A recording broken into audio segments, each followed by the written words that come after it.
à tous, c'est Ninja, j'espère que vous allez bien. Aujourd'hui, je vais faire une vidéo qui m'a été beaucoup demandée, la présentation de mon île inconnue.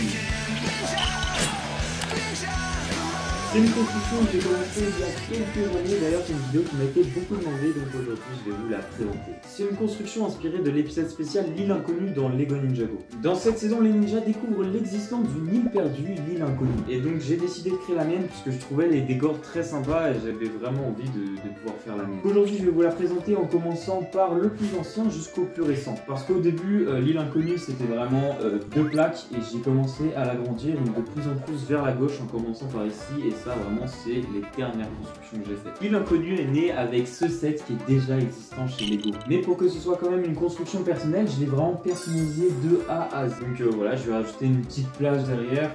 J'ai ajouté toute la lave qui coule de la bouche du dragon. Donc vraiment ici on a des eaux qui sont vraiment très chaudes. Donc derrière on a la plage avec le petit chemin. On a Nia et Cole qui se battent contre un gardien de l'île. Ce qui casse le calme de cette île qui paraît à première vue vraiment paradisiaque. Donc on trouve aussi des animaux marins avec là il y a le dauphin, là il y a le crabe, là il y a même un homard. Et vraiment entre la faune et la flore j'avais vraiment envie d'en mettre beaucoup pour que ça fasse réaliste et que ça donne vie à l'île. Donc au niveau de la végétation on a vraiment pas mal de palmiers puisque l'île inconnue c'est avant tout une île au climat océanique et au climat tropical.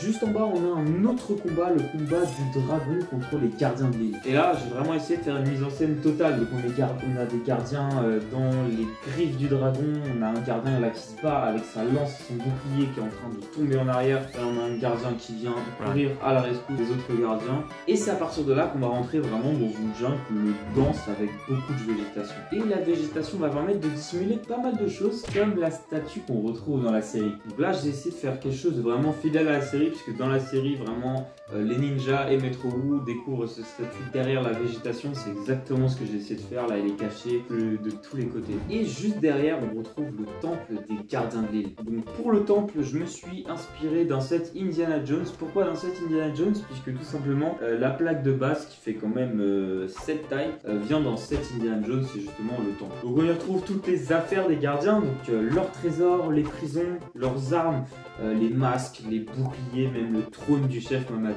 Bon là j'ai pas été du tout fidèle à la série mais j'avais aussi envie de laisser libre cours à mon imagination. Et juste derrière le temple on retrouve la moto de Lloyd. Donc avec Lloyd justement qui est en train d'espionner les gardiens. Et d'ailleurs pour la tente j'ai utilisé une tente Indiana Jones. Donc ça c'est vraiment un petit set à part entière. Si on revient au cœur de la jungle on trouve un avion totalement craché. Donc on sait pas vraiment d'où il vient mais bon c'est sûrement des explorateurs qui ont découvert cette île et qui n'ont pas survécu aux orages autour de l'île. Mais on peut penser que ça date puisque là l'avion est vraiment détruit et recouvert par toute la végétation. Juste à côté on a les ruines d'un temple et ça c'est un temple que j'ai totalement refait qui vient d'un set Indiana Jones. Cette fois-ci j'ai vraiment refait à ma sauce. Donc déjà de par la forme du set, avant le set est un peu arrondi. Moi j'ai vraiment fait en angle droit et j'ai retravaillé toutes les façades ici. Et c'est un temple très dangereux pour les explorateurs puisqu'on y retrouve plusieurs pièges. Et on a une petite référence à Indiana Jones. Le premier piège c'est la boule qui est prête à écraser les explorateurs. Et donc j'essaie de créer une façade rocheuse très dense tout autour du temple. Donc on y retrouve pas mal de végétation et elle permet de protéger l'île de la mer déchaînée. D'ailleurs pour parler de l'évolution de la mer en île inconnue, au début c'était juste des plaques bleues toutes simples. Quelques années après j'ai ajouté les petites pièces bleues pour ajouter du mouvement et du relief. Et la dernière chose que j'ai rajouté franchement et j'en suis super fier c'est l'écume. Donc voilà avec ces petites pièces blanches et bleu clair. Ça crée un dégradé plutôt cool qui montre la profondeur de l'eau. Donc voilà au fur et à mesure qu'on avance dans l'océan. Pour ce faire on a c'est pas mal de pièces, donc on a plusieurs nuances de bleu. Ça permet de donner un aspect assez réaliste et franchement je suis trop content du résultat. En mer à l'avenir j'aimerais bien ajouter des pics de roche comme on a dans la série et franchement ça serait vraiment cool puisqu'on a des zones, on a vraiment des zones assez plates dans l'île. Et vu que c'était vide j'ai décidé d'ajouter ici une petite île avec un petit palmier. Ensuite si on revient au cœur de l'île on a un petit point paisible juste à côté des ruines. Donc pour ce faire j'ai utilisé des sets de la saison 4, des petits éléments de la saison 4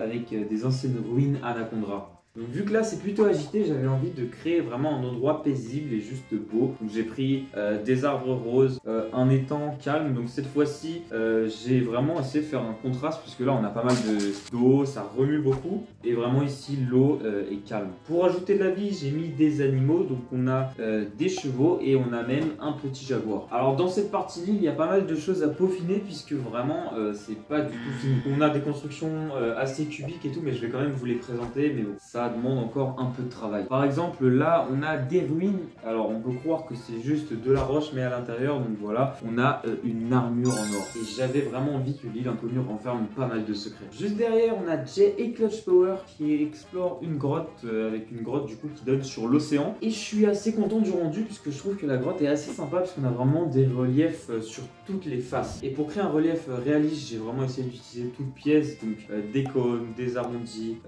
des pièces cubiques. Et franchement, je trouve que le rendu est assez cool. Juste à côté de la grotte, on a une autre plage. Donc voilà, c'est une plage tout ce qu'il y a de plus normal. Donc il y a un bateau échoué, voilà, des palmiers, des cocotiers. Mais on y retrouve également Zane attaché à un poteau et ça, c'est une référence à la série. Donc dans la série, les gardiens de l'île ont attaché tous les ninjas au poteau maintenant de Jay à Wojira. Et d'ailleurs, justement, ce radeau, c'est le radeau qui a permis de faire le ton de Jay. Donc cette fois-ci, on change de végétation. Là, on a une forêt de bambou et peut-être que certains d'entre vous vont la reconnaître puisqu'on l'a fait en live. Juste à côté, on a la construction la plus massive de l'île, la montagne. Peut-être la plus massive, mais selon moi, ça demande encore un peu de travail puisque je la trouve encore cubique. Donc bon, j'aimerais encore ajouter quelques reliefs. C'est une montagne qui a toujours existé sur l'île, mais du jour au lendemain, les températures ont chuté, on ne sait pas pourquoi. Alors qu'ici, c'est quand même un climat tropical. Ça reste un des mystères inexpliqués de l'île inconnue. Et d'ailleurs, si on regarde de ce côté, on a une grotte totalement gelée, on a même un pingouin, donc franchement, ça change totalement le climat. Donc voilà, on a une montagne uniquement faite de glace et de neige. Ce que j'aimerais faire à l'avenir, c'est surtout vraiment densifier toute la végétation, donc vraiment ici, vraiment partout, histoire que ça fasse beaucoup plus réaliste et beaucoup plus sympa. Comme je vous l'ai dit, il faut aussi que je rajoute donc voilà tous les pics de pierre. Vraiment, j'aimerais faire quelque chose d'assez massif. Vraiment, si je peux faire cette hauteur, je le ferai. Donc j'aimerais vraiment le faire à l'avenir. J'aimerais aussi retravailler sur les anciennes constructions qui sont un peu cubiques. Donc je pense à la montagne et je pense à ce petit temple. En tout cas, n'hésitez pas à me dire en commentaire si vous avez des suggestions d'amélioration pour l'île inconnue. J'espère que cette vidéo vous aura plu. C'était Trainja. Ciao!